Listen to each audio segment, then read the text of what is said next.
So I want to introduce Mike Lane. He's our Executive Director of Learning and Teaching for Wenatchee School District. He's going to kick off tonight and give all the other introductions. I'm Ron Brown, Director of Technology. Hopefully we're not having a technology glitch during this, but it feels like it's still 2020. So we will go on from there. If you do have technical difficulties, feel free to do something through the chat and we will try to help out as best we can. So I am out. I'll take care of the tech and I will leave it to the rest of the experts to give you a great show tonight. Awesome. Thank you, Ron.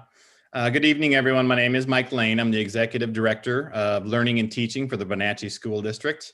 And on behalf of Superintendent Gordon and our Board of Directors, I would like to welcome you here and thank you for joining us to learn more about an important topic that impacts the health and wellness for students and adults alike.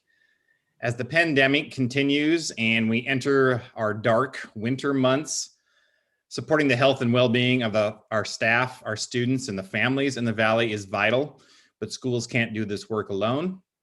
In partnership with Confluence Health, the Wenatchee School District is pleased to announce the creation of the Well-Being Project, a series of informative and motivational virtual presentations to support the social, emotional wellness and resilience of our school community and our community at large. The Well-Being Project consists of two parts. First is national level speakers presenting webinars intended to help build resilience and overcome adversity. Both public and assembly style student events will be made available. Next week, our guest speaker will be Chase Milkey, who will be talking to our staff and our students. And then we'll also be making a presentation available to our families and our community. The second part of the project involves wellness and self-care. We've created a variety of short videos on various topics to support overall wellness. These videos are created by the professionals at Confluence Health, Catholic Charities, and the Wenatchee School District, and they're accessible on our YouTube channel. Recognizing and overcoming anxiety, stress management, coping with grief and loss are just a few of the videos that are currently sitting in the YouTube channel waiting for people to view. We are hoping that these resources will be accessed not just by the Wenatchee School District, but by our entire community. We're proud of our partnership with Confluence Health, and it's my pleasure to introduce Confluence Health psychologists Dr. Patrick Carrillo and Dr. Kasey Grass, who will be leading the presentation tonight. As Ron mentioned, we're planning for questions and answers at the end, so go ahead and submit your questions via the Zoom chat or Facebook comment feature. Ron Brown, Director of Technology, Diana Hagelin, Director of Communications, Dr. Corey Kalahar, Principal at Westside High School, and myself will be monitoring those questions, and we'll try to get some of those answered tonight. And also, as Ron mentioned, any questions that don't get answered tonight, we will put those on an FAQ and have those on our webpage for everybody to view. So now, please join me in welcoming Dr. Grass and Dr. Carrillo. Excellent. Thank you so much for that introduction, Mike. We're really thrilled to be here to be partnering with Wenatchee School District to talk about this really important topic. So Dr. Grass and I have really been working closely with the school district, with the leadership there, and with staff at the Wenatchee High School, as well as the middle and elementary schools. And, you know, our teams here at Confluence Health are really passionate about serving the needs of the community. So this is just another way that we see being able to tie in and provide this care.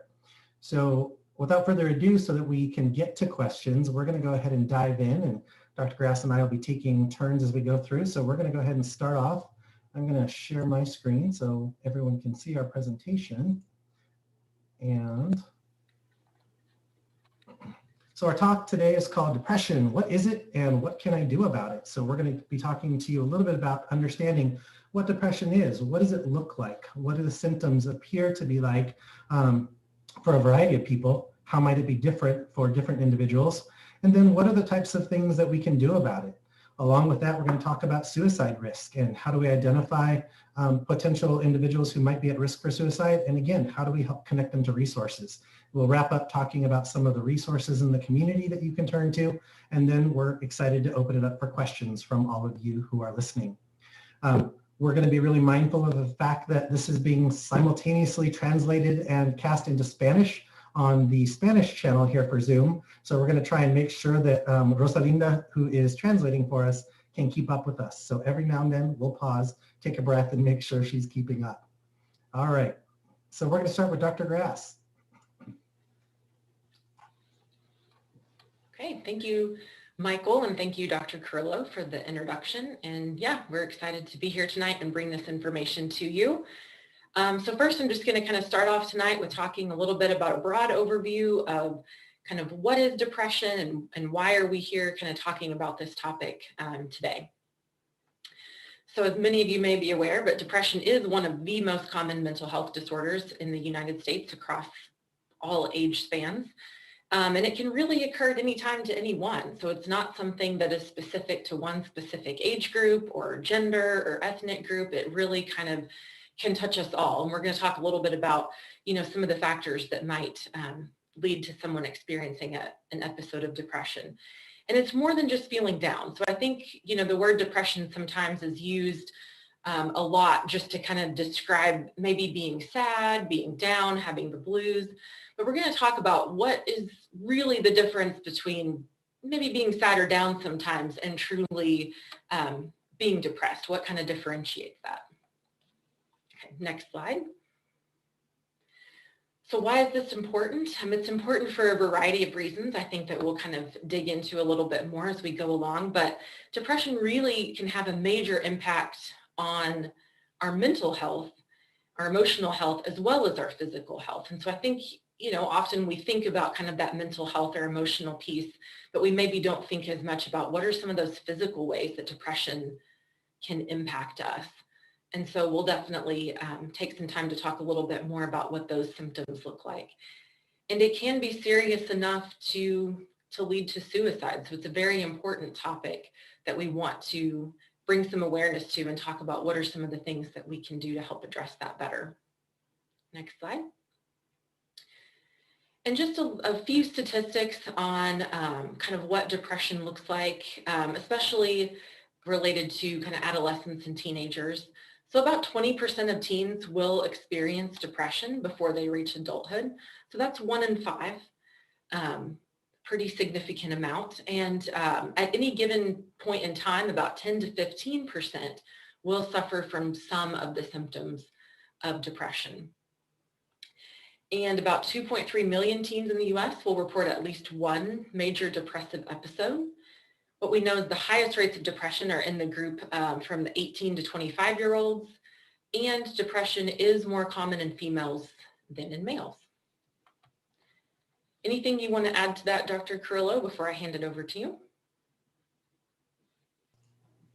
Thank you. I think the only thing to be aware of is these numbers are huge and they sound, enormous to think 1 in 5 teens might experience depression. Remember, statistics only come from reports. So these are the teens that are actually going in, talking to the school counselor, talking to their parents, going in and seeing their primary care provider. So even though these numbers sound big, the reality is it's probably even bigger. We know that there are a lot of you out there who may experience symptoms consistent with depression who may never talk about it. And that's one of the reasons that we're here today, to tell you this is important. This is why we're here talking about this. This is why we want to take away the stigma. We want to make this just a common conversation topic and make this easier for everyone, parents, students, staff, to recognize and acknowledge when this is going on and say, I need some help with this. So that's why we're here today. So I'm going to go in more details on this graphic on the next slide, but really this is just about understanding that there are so many ways that depression can present themselves. It's not just one way. Like Dr. Grass said earlier, it's not just about feeling sad. And it's a super common thing that you see all over Instagram, all over Snap, I'm feeling depressed today. Well, you might be feeling sad. It doesn't necessarily mean you're actually clinically depressed. And so what really is the difference? Let's talk a little bit about what clinical depression looks like. So what are some of these warning signs, right? The difference is that you might be feeling sad, but sadness is a normal human emotion. We all go through ups and downs. We go through waves. We're feeling good, we're feeling blah, we're feeling bad, we're feeling okay, we might be feeling great. The idea really of life is to expect that most of the time we're just going to be okay. But when you get to those points where you dip down and you're feeling really pretty down, and it just doesn't seem to go away. That might be a good warning sign that something's really going on here. Something's really becoming a problem, and I might need to get some help. That leads into the next part where we talk about feeling helpless, kind of lifeless or empty, apathetic, meaning I just don't care. I don't want to do anything. I don't want to go anywhere. And this becomes challenging in a time like right now where COVID is out and you can't go anywhere. And so it becomes a real challenge to figure out how much is due to my circumstances versus how much is really what's coming from inside of me. Another thing that is a pretty big warning sign, particularly in adolescence, research has shown that more often teens will demonstrate depression, less in those obvious sad emotions, and more often in irritability, feeling more angry, kind of that restless, irritable energy.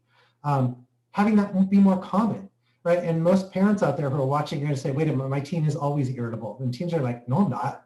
Well, okay, this means kind of that more than usual. So when you see your teen more irritable than the typical teen, parents, that might be a warning sign. Sleeping more or less than usual, right? Another sign. If you don't want to get out of bed at all, and again, going beyond what the normal COVID is, where I can't go anywhere else, so why change out of my pajamas? But if you're like going for days, you're like, I don't even want to move out of my bed. There's nothing I want to do. That's a pretty big warning sign. Other warning signs, significant changes in appetite, right? And again, part of being a teen means your appetite's changing as you're going through these waves, and that's pretty normal, parents, for teens to go through some waves where they're in a growth spurt and they might be eating a lot more than usual. But if you start to see some really significant changes where they're saying, I don't know that I'm really hungry, but I'm eating all the time. Some of that is just boredom eating, and we know everybody does it, even though it's not the most healthy thing. But how do we pull ourselves out of it and recognize when it's becoming a problem? Most often we know that's when there's become significant changes in weight. If you have a really huge fluctuation either up or down in your weight, that might be cause for concern. Other warning signs that are more physical, like those unexplained aches and pains, right? I didn't do anything, I haven't really been active, but my back's really hurting, my neck's really hurting. Is that just because I was laying on my floor all day, playing Minecraft with my friends and looking upside down at my phone? Or did I just wake up and I've just been really achy for a week? Who knows? So things to pay attention to. Trouble concentrating, trouble remembering things. That might be a warning sign as well. And then obviously, bolded at the bottom, the real big thing is when you start having those thoughts of death or harming yourself, feeling like, you know what, I don't deserve to be alive anymore, or my life is so miserable, I can't go on. That's a really big warning sign, right? And that's the time to say, I don't want to wait anymore. I absolutely need to reach out. I need to talk to someone. All right, turning it back over to Dr. Grass.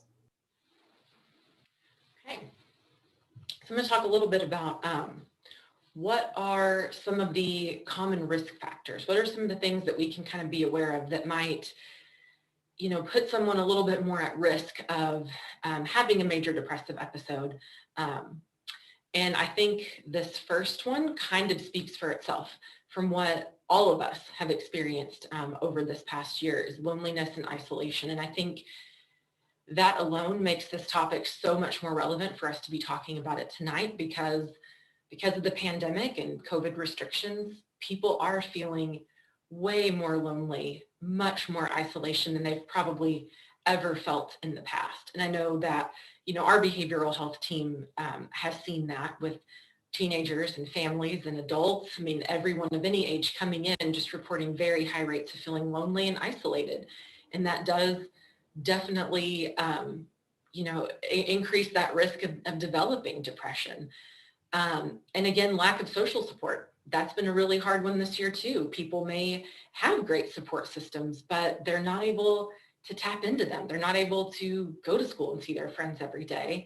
They're not able to see their family over the holidays that we just experienced. So being, again, just kind of cut off from those natural supports that we would have and feeling just kind of more isolated and lonely because of that. Other kind of common risk factors can include like stressful life experiences. So this could be minor things to major things. It could be, a move to a different home, a different school, ending of a relationship, lots of different, stressors that could kind of predispose us to experiencing depression. Family or relationship problems, so, difficulties getting along with family members, and now all of a sudden you're forced to be at home with them all day long, every day. I know that's definitely put some strain on some relationships. Also just, a breakup of a romantic relationship, difficulties getting along with friends, all of those things can kind of fall into that. And certainly we know that use or abuse of alcohol or drugs can definitely increase the risk that someone might experience depression as well. Next slide. Again, just some more risk factors, a family history of depression, financial strain. That's definitely been something that lots of, families have had to deal with as well over this past year. Changes to living situations, maybe just not having the resources available that you're used to having for food or activities or different things like that. Early childhood trauma or abuse, and also health problems and chronic pain. So again, all of these things can just be, factors that kind of increase our risk of experiencing that episode of depression.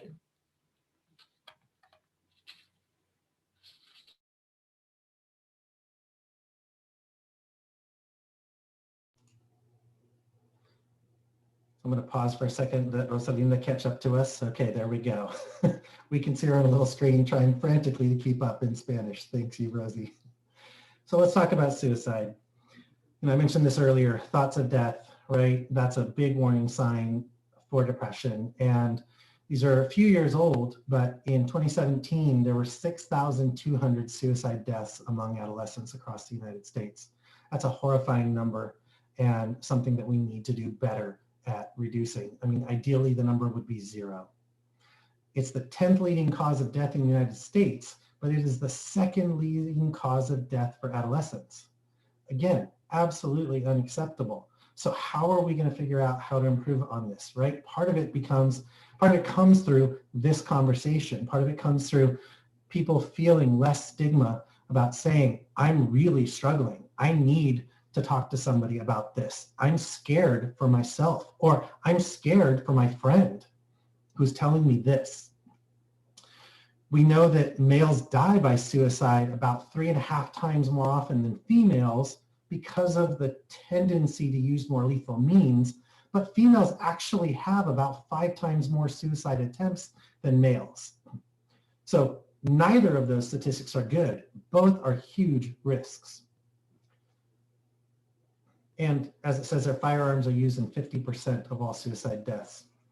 So we found this graphic online. We didn't create this, although I would give Rosie all the credit for creating it in Spanish. She did an amazing job of recreating the English into Spanish and finding a perfect word to make it fit.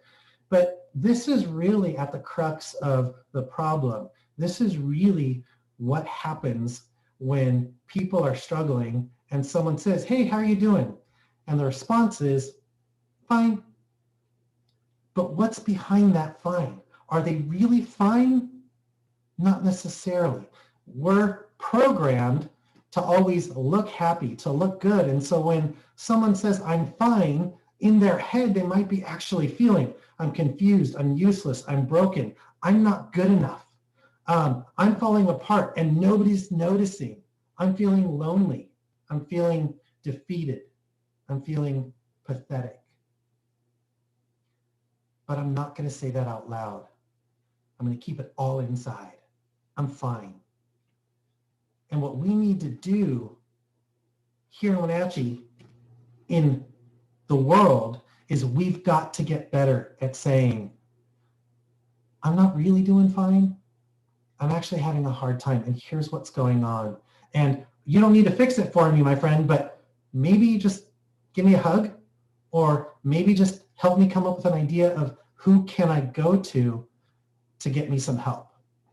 And I think part of it is we're afraid of putting a burden on somebody else, thinking they can't fix this.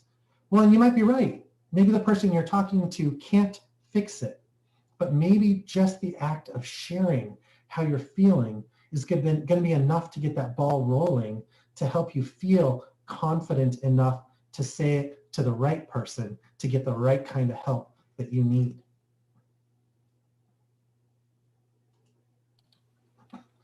So what can you do?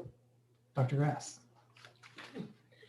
Yeah, what can you do? I think if, just kind of feeding off of exactly what Dr. Carrillo was saying, if you walk away from this presentation with nothing else, you remember nothing else that we say, please remember this first bullet point is to just not be afraid or ashamed to ask for help if you need it.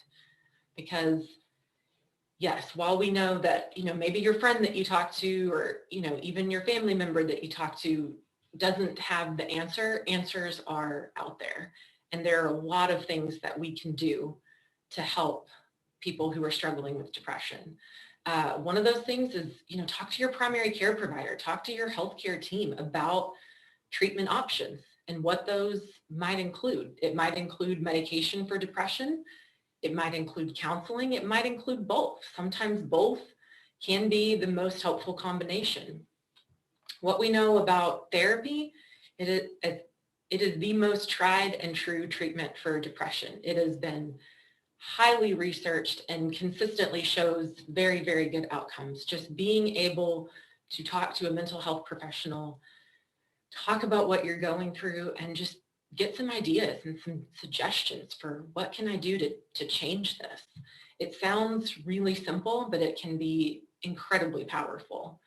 And so kind of highlighted here specifically is cognitive behavioral therapy. And that really focuses on kind of those negative thinking patterns that tend to develop pretty often with depression, just saying kind of really negative things about yourself and to yourself in your head. And so cognitive behavioral therapy kind of helps, sort through that and teaches you, how do I cope with that? How do I kind of change that thinking to help me recognize, some of the positive things that are going on. Okay, next slide. So again, self-care. Self-care is incredibly important for preventing symptoms of depression for developing. So if you're, hearing that list of risk factors and some of those are kind of resonating with you and makes you a little worried, like, oh, I have, maybe I have a lot of those. Maybe a lot of those are going on in my life right now. Here's some things that you can do to help prevent depression, but also if you're already noticing some of those symptoms or feeling kind of depressed, these strategies can also be really helpful for combating against those symptoms as well. First and foremost is get moving. I know when we're depressed and down, exercise is the last thing that sounds good to us in that moment. But what it really does is kind of naturally boosts those feel-good chemicals in our brain, those things that help us feel better and feel more positive. Eat healthy and stick to consistent sleep. Coming off of 2 weeks of, the holidays and being out of normal routines and rhythms, out of a whole year of being out of normal routines and rhythms, it's just the simple things like getting back to nutritious foods, having a consistent sleep schedule can really, really help as well. Making time for hobbies and interests, activities that, you normally would have enjoyed maybe prior to kind of feeling the way that you are, getting back into those, even if it's 10 minutes a day, you don't feel like doing it at all, but just doing it for a few minutes a day, doing that over time really starts to add up and you can really start to notice the difference.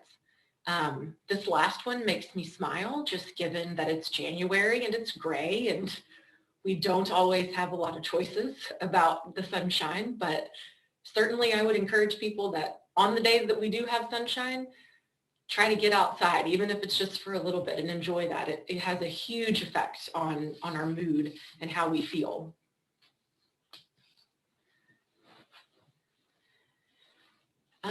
And just some more self-care strategies, connecting with others. Again, we kind of talked about how that's been really difficult during the pandemic, and the recommendations have been stay away from people, keep your distance. And so I think you have to get really creative with ways to kind of stay connected with your supports, whether that's, attending, a faith community service online, whether that's, having a Zoom call with friends and family. It's important to still, try to make efforts around that and connect with others, even if it is, virtually for now. Another thing that's really important when we're depressed is doing things for other people. We get kind of so caught up in how we feel and kind of this, heavy kind of negative weight that feels like it's on us. And something that can really be simple and lift that weight is just think about somebody else. Is there a family member you didn't see over the holidays and you could send them a card just asking them how they're doing? If you have the resources to donate food to a food bank, just simple things that kind of get you outside of focusing so much on maybe what's not going well and how bad you're feeling, and thinking about what you can do for someone else. Challenge that negative thinking. Again, that can be talking to a mental health professional, talking to a family member who can maybe just give you some different perspective on maybe some of those thoughts that are going through your head. Mindfulness, we could do an entire presentation on the benefits of mindfulness and how much that can help not only with depression, but anxiety and sleep and stress and all of those things. There's lots of free resources out there for mindfulness. There are free videos on YouTube. There is the Calm app, the Headspace app. There's lots of free ways to get connected with mindfulness and give that a try. It can have a lot of benefits for mood in general.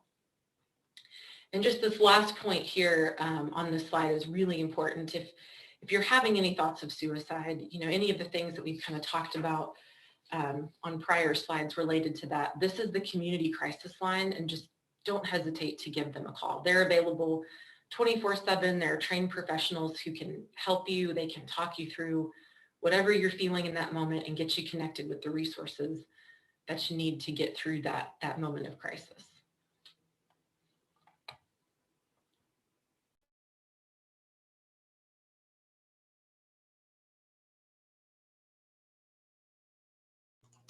Would it be helpful if I take it off of mute?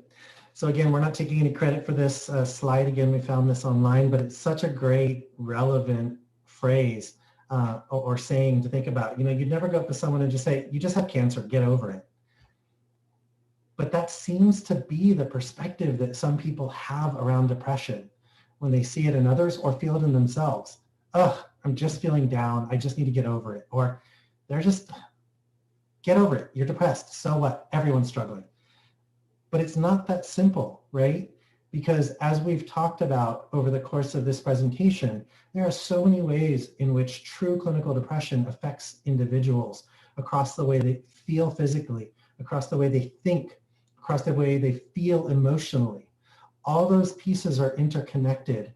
And when it all kind of combines into this whirlpool that just spirals you down, it can lead to a really deep, dark place that can lead to suicide risk. So we want to say it's not just a get over it thing, it's a get help kind of a thing.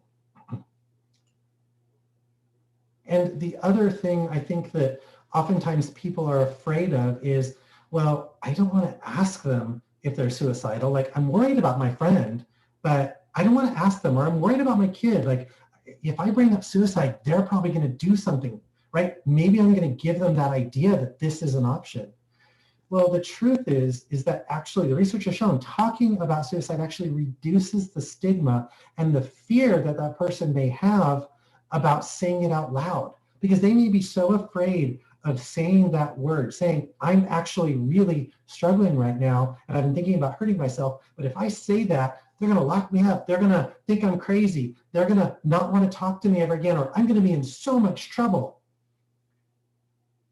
But the reality is we would rather know, as parents, as friends, as siblings, what's really going on so that we can help. And when you ask the question, you make it okay for someone to respond and say, yeah, I have been thinking about that. I'm worried. I'm scared. I don't know what to do. I need help. So don't be afraid. Ask. There's so many support resources out there. And for teens, I know that your parents aren't always the first person you think about to talk to. And in some cases, I'll be honest, it may not be the best resource. But most of the time, I'm going to say, your parents want to know and they want to help. And will they have all the answers? Absolutely not. I mean, I'm a parent. I've got a high schooler, a couple of middle schoolers, and an elementary student. I don't have all the answers. And I'm a psychologist. Okay, this is what I do. I don't have all the answers for my own kids. And I know that. But the reality is I want to help. Your parents want to help. So reach out, let them know. And if not them, find someone else that you trust. And you'll notice on the slide, in parentheses, it says adult, other adult family members, other adult trusted family friends. And we're absolutely not saying here that you can't talk to friends. But we want to really be clear. Your friends have the same lived life and experience, sort of, that you do. They have the same wisdom and knowledge, sort of, that you do. So they may not have the right answers or the right resources to connect you to, but look for those trusted adults in your life who maybe have a little more lived life experience, a little more wisdom, who can say, here's a resource for you. So talk to those adults, whether it be a parent, a trusted other family member, a trusted other adult family friend. Talk to your teachers, your school counselors. They are all there because they love working with kids, okay? So they love working with teens. They love working with young adults. This is what they do. They want to help, but they can't do it if they don't know that that's something that you need. So don't be afraid. Don't be shy about talking to them. When you're going to see your primary care doctor, or if you're going in, you bumped your knee and you're going for a checkup and you're struggling, that might be a great time to bring it up and say, yeah, I got this sprained knee, but I'm also really depressed and I'd like to get some help. They're going to get you connected. And you have all the numbers listed below of all the agencies in town. And Dr. Grass mentioned some of the benefits of psychotherapy. And I know a lot of people think, ew, counseling? I got to go talk to some stranger and tell them all about my life? That is so weird. Okay, yes and no. It is weird. I'll be honest with you. It's weird at first. But again, all the counselors, all the psychologists, all the psychotherapists out there that you would go potentially talk to have done this before. And what they know, just like you do, is that at first it's going to feel weird. But part of the job is to make that weirdness less weird, to make it comfortable, to help you become comfortable to the point that you feel safe, trusting, and can share. So even if you're thinking this is going to be super weird, super crazy, awkward, give it a try. Trust me, it can work. Okay, give it a try. You have to understand, it says at the bottom, we are all here for you across all the agencies, across the region, family, teachers, primary care providers. Please reach out. We've got some references here for those of you who look at the slides later, different websites you can look to. There's great websites regarding suicide, depression. Please reach out. And finally, thank you. We are so honored to have been invited by the Wenatchee School District to partner with them on behalf of Dr. Grass and myself and all of the team members that we work with at Confluence Health and the other agencies in town. We are just thrilled to be able to have this conversation with you. And we hope that there's questions that we can answer for you now. And we're looking forward to the Q&A. So I'm going to turn it back to Mike Lane to let us know where we're going next. Awesome. That was so well done. Thank you so much, Dr. Grass and Dr. Carrillo. We do have some questions, so I'm going to go ahead and pass those to you. The first one comes from Facebook, and it is, because of social distancing, what else can we do to help our friends or students? Dr. C said, give a hug. And that works in families, but we can't do that due to social distancing. So can you talk a little bit more about that? Yeah, absolutely. And I think we can kind of take turns on some of the questions, or whoever's got a thought, or maybe we'll both share some of them. But you're right. It's hard to give a hug right now if it's someone outside your family or someone you're not kind of quarantining with in your bubble. And so part of what we are giving you are tools for everyday life beyond COVID, because someday we will be beyond COVID. But for right now, how do you do those virtual hugs, right? What does that mean? What does that look like? It's easy to pick up the phone and call someone. Show your caring in your voice. It's easy to FaceTime, to Instagram chat, right? To do a quick Snapchat to somebody, right? To do a Zoom call with someone. So find other ways to let someone know you care about them, you're thinking about them. Dr. S., anything you'd add? No, I think you covered it. Great, thank you. What are some ways I can help my teen who says he or she is fine, but I know that they are not fine? It's a very good question.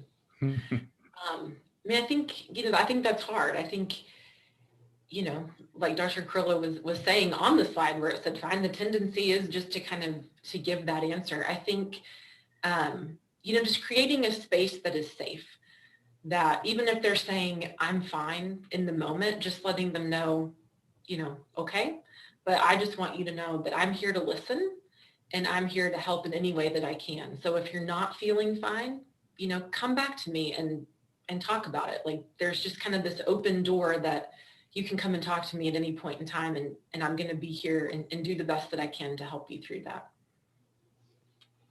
I think the only thing I would add to that too is again, it's true. Sometimes our teens aren't going to talk to us, but how do we help create that circle of support for them? How do we let them know, if you don't want to talk to me, that's okay. It's not going to hurt my feelings, even if it does, mom or dad. Okay. Let them know, honestly, the reality is I would rather as a parent know that my kids find someone to talk to if they don't want to talk to me. So if you don't want to talk to me, but you'll talk to mom, great. If you don't want to talk to either one of us, but you're going to talk to your youth pastor, or you'll talk to your school counselor, or you'll talk to this awesome family friend that we all know and trust, fabulous. Whoever it is, find someone, and we're okay with that. Great, thank you. You mentioned to take action and to reach out, but that's the last thing that someone with depression will do. What is your expert opinion on what we can do to feel the motivation to be vulnerable and to ask for help? Yeah, that is such a good question. And it's true. I think Dr. Grass had talked about some of this on one of her slides, which is, it is true. You feel so apathetic and you feel like it's the last thing you want to do. But I guess what it boils down to is kind of how we take it from a counseling perspective, right? When someone comes into counseling, it's not for us to fix them. I don't fix anybody. My job is to offer you tools, strategies, skills that you might not have thought of on your own to help yourself. And so really, this is one of those same things.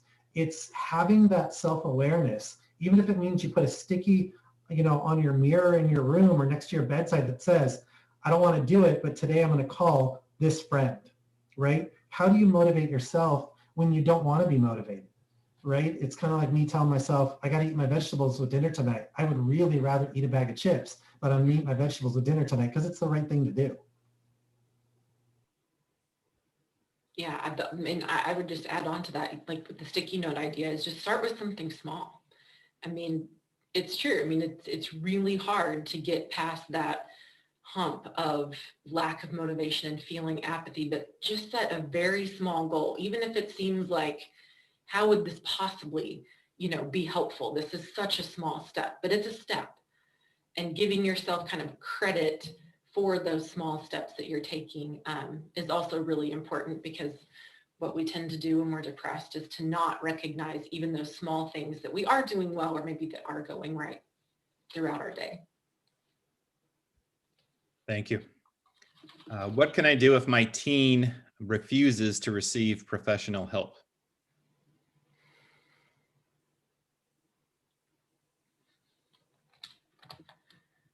That's a good one.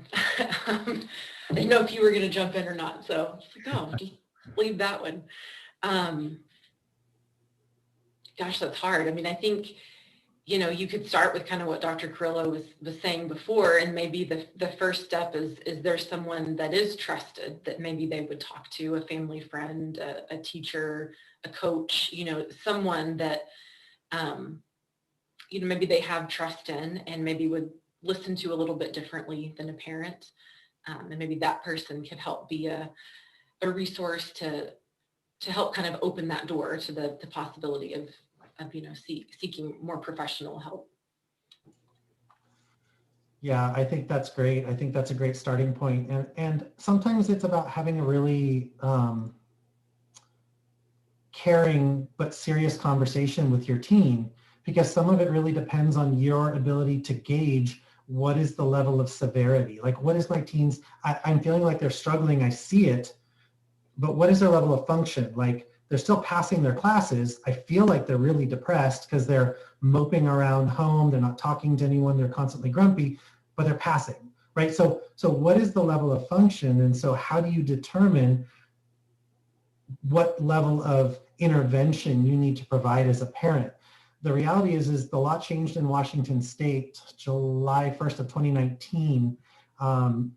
Prior to that, teens had the right to refuse to consent to treatment. As of July 2019, parents now have the right to take their teens into treatment without their consent.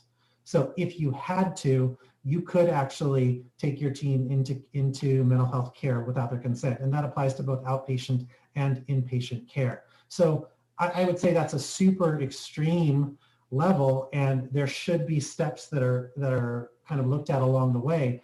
And if you're not sure, reach out to a mental health professional. You can get some help yourself as a parent on, I'm really struggling in my home. I need some skills and strategies that I can use for myself so that I'm managing what's going on in my home, and get some advice on how do I assess what level of intervention I need to provide for my teen. It was a great question. It's a tough one. Yeah, thank you. Here's another great question. I see a behavioral health specialist in town, but I don't feel like they show me ways I can help myself. I have talked to my parents, but they don't believe me. What else can I do? At any point, if you feel like your counseling isn't working, you have the right to see somebody else. And you should feel okay with that, because counseling is all about number one, the relationship that you have with that therapist or psychologist. And two, what is the benefit that you feel you're perceiving? If you feel like you're not benefiting from that relationship, number one, I would say absolutely tell your provider, I'm not feeling like I'm getting what I'm looking for out of this. Here's what I'm looking for. I need some ideas. I need some strategies. I don't just want to talk about my frustration with everything. I don't want to come in here and sit down and have coffee with you. I need some ideas, some tools, and give them an opportunity.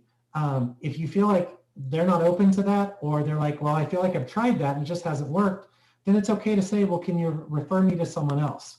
And if they're unwilling to do that, then reach out through your school counselor or through your primary care provider and say, who else could you possibly refer me to? Look at those phone numbers that we listed on there for Confluence Health, Behavioral Health, CBCH, Catholic Charities, Children's Home Society. Again, there are a lot of providers in this town, and counseling is really about a fit. And the reality is all our personalities are different, and one of your friends may think this is an amazing counselor for me and they're awesome and I love them.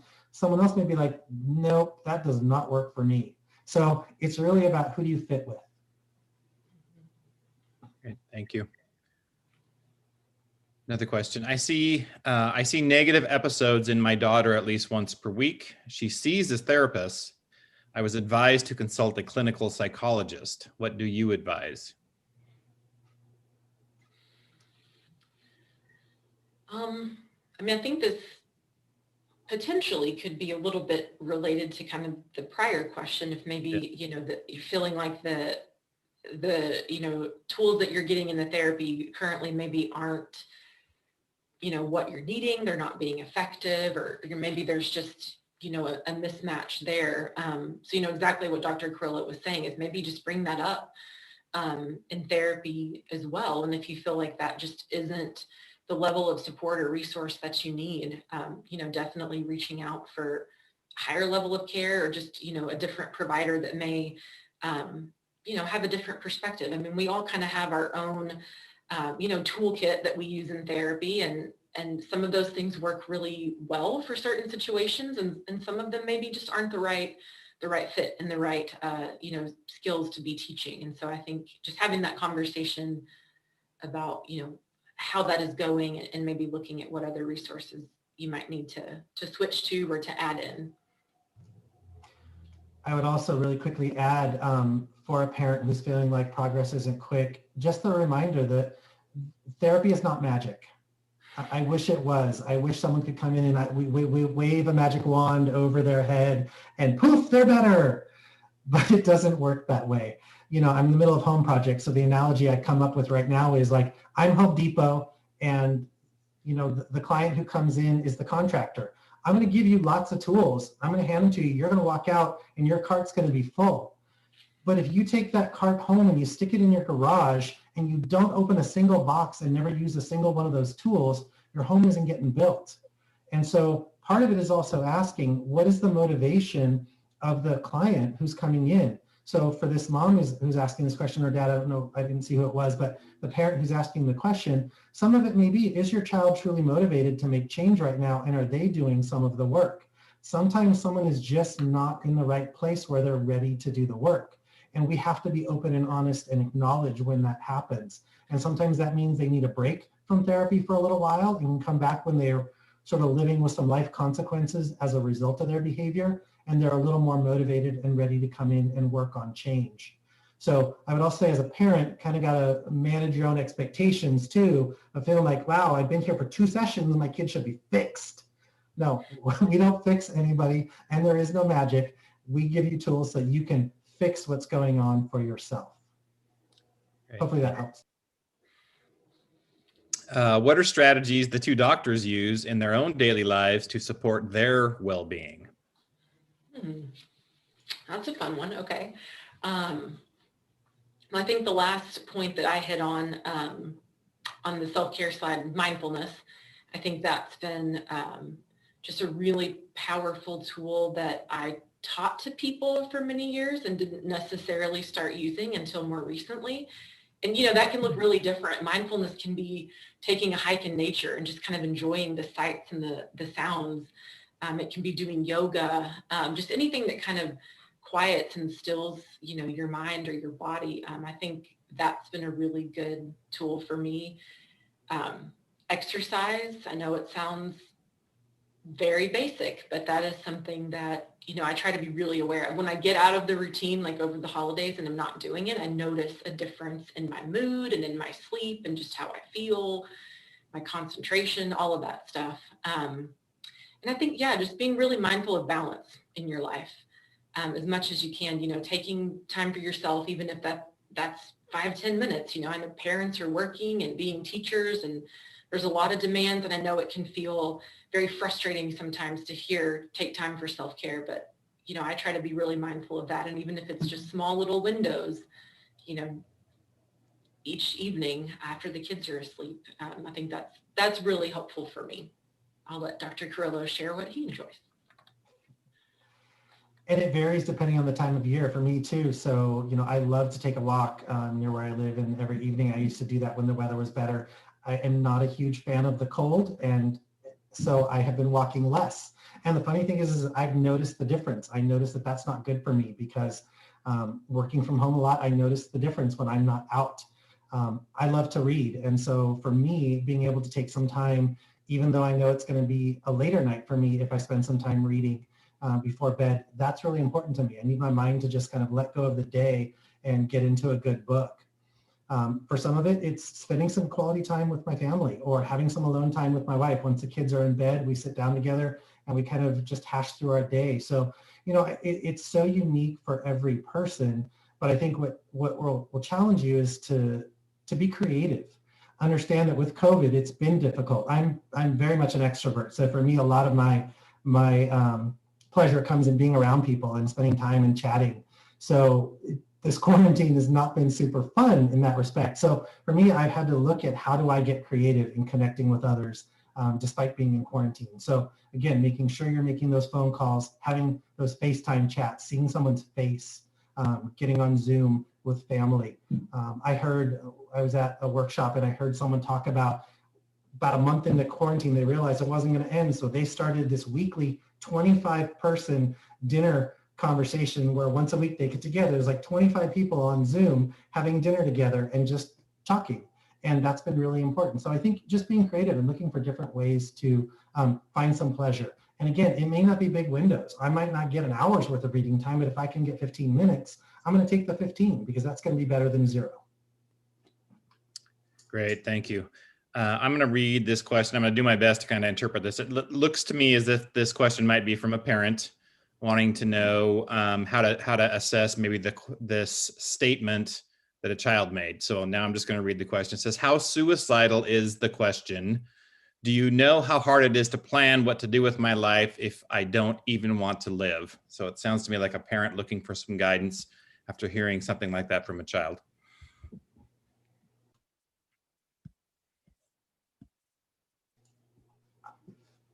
I'm sure you're looking for some comfort or confirmation in terms of giving that a rating. Like, I don't know that I could give that a rating because it's going to depend on your child. Some of that might just be their way of saying, I need you to listen to me. I need you to hear that I'm struggling, but I'm not really going to do that. But I'm really having a hard time. For another adolescent, that might be really saying, I'm at rock bottom. I have 0 options left. This is how close to the edge I am right now. So I don't have an answer in terms of saying how suicidal that is, but I think it's very clear that they're trying to communicate that they're struggling. And I think that is basically an awesome opening for you to say, wow, that sounds really intense. That's a huge feeling. Can we talk about that some more? And take it from there. They're going to guide you and follow along with them. Dr. Grass, anything you'd add? No, I mean, I completely agree. It does vary so much by situation. I think, sometimes those statements are said because they are very serious and real, and that is how they feel. And sometimes they're said out of frustration in the moment. But I think the important thing is just to always take it very seriously.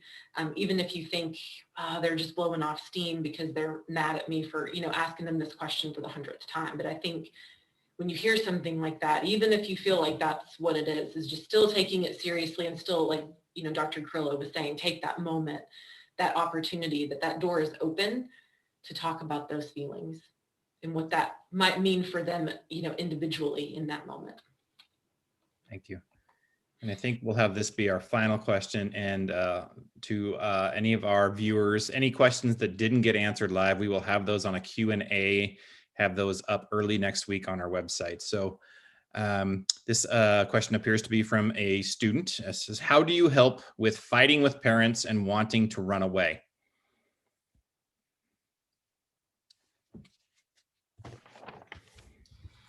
Such a good question, my friend. Again, just like the previous question, there is no easy answer because every family dynamic is different. So I think if you're truly feeling that way, then it's feeling like you're feeling so disconnected in your own home that you don't feel like these are the people I can talk to. If your solution is, I need to get away from this, then it sounds like maybe for you, you need to reach out to another trusted adult and figure out who can that be. And if you're at the high school, any of your school counselors, any of your teachers, your student support specialists, Bob and Sarah, they are amazing people and they want to help. So I think that if you can find that courage to reach out to another trusted adult and say, this is where I'm at. This is how awful it's feeling for me that I just want to get away from it all. But I know that's not going to be safe because running away and being on my own as a teen isn't the greatest idea, right? So who can I talk to? Who can I trust? And if you're not sure who that person can be, then I'm going to ask you to really be brave and call one of those people anyway, even if you're not close or connected to them, even if you've never talked to your school counselor before, you've never talked to one of the student support specialists. I'm going to say, please call one of them anyway and say, here's where I'm at, and ask for some support. And they'll get you connected, I promise. They are so good about that. You've got a great team. One other just resource that I would add in that I actually don't think we included on our slides, but it is available through the, we gave the crisis line that you can call if you're in crisis, but there's also a teen text line. And, we can make sure to get that information out after the fact. It's not available 24/7 like the crisis line, but it is available. And it's, just another tool and resource, like Dr. Carrillo was saying, if you just don't have somebody identified, but you need someone to talk to about that, that's just another option that is available to utilize to have somebody to talk to.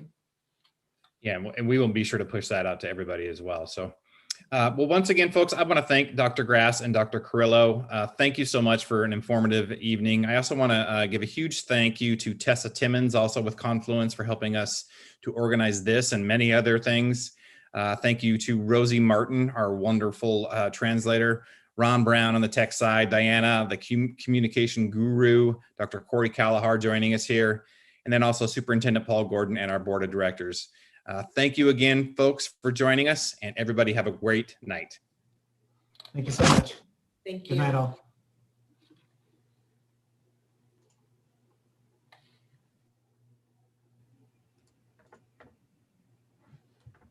Thanks everybody for tuning in. You will find this recording on our YouTube channel. It will be stored there. It'll also be stored in our Facebook video feed. Dr. Carrillo just shared a slide with all the support resources he mentioned in the phone numbers. We'll leave that up for a couple minutes. And you should be able to, as Mike Lane said, find the FAQ document on our website in the next couple of days also. And while you're there, check out the other well-being projects we might have in store for the next few weeks, and tune into those on our YouTube channel as well.